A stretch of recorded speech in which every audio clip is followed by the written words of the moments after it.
Market पहले profit क्यों देता है और फिर पूरा अकाउंट क्यों ले लेता है?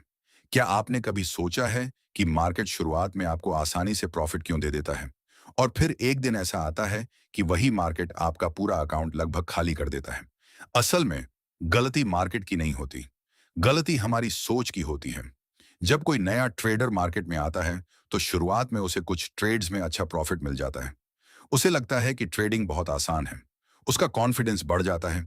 लेकिन यही ओवर कॉन्फिडेंस धीरे धीरे सबसे बड़ा दुश्मन बन जाता है। अब ट्रेडर बिना सही सेटअप के ट्रेड लेने लगता है, स्टॉप लॉस हटाने लगता है, लॉट साइज बढ़ा देता है।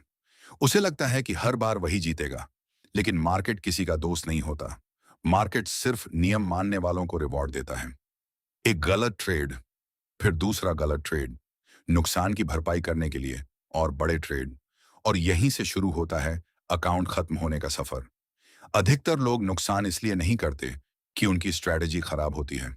वे नुकसान इसलिए करते हैं क्योंकि वे अपनी स्ट्रैटेजी को फॉलो नहीं करते।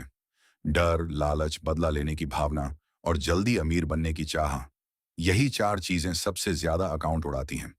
सफल ट्रेडर हर ट्रेड जीतने की कोशिश नहीं करता, वह सिर्फ अपने नियमों का पालन करता है। उसे पता होता है कि कुछ ट्रेड्स में नुकसान होना भी इस खेल का हिस्सा है। अगर आप लंबे समय तक मार्केट में टिकना चाहते हैं तो सबसे पहले अपने रिस्क को कंट्रोल करना सीखिए। एक ट्रेड में कभी भी इतना रिस्क मत लीजिए कि एक दिन आपका पूरा अकाउंट खत्म हो जाए। याद रखिए, मार्केट पहले आपको प्रॉफिट देकर आपका भरोसा जीतता है, लेकिन अगर आपने अनुशासन खो दिया तो वही मार्केट आपका पूरा अकाउंट भी ले सकता है। इसीलिए ट्रेडिंग में सबसे बड़ी स्ट्रेटेजी कोई इंडिकेटर नहीं, बल्कि आपका डिसिप्लिन और रिस्क मैनेजमेंट है। अगर आपको यह बात समझ में आई हो तो इस वीडियो को लाइक करें, चैनल को सब्सक्राइब करें और कमेंट में लिखें, मैं अब नियमों से ट्रेड करूंगा।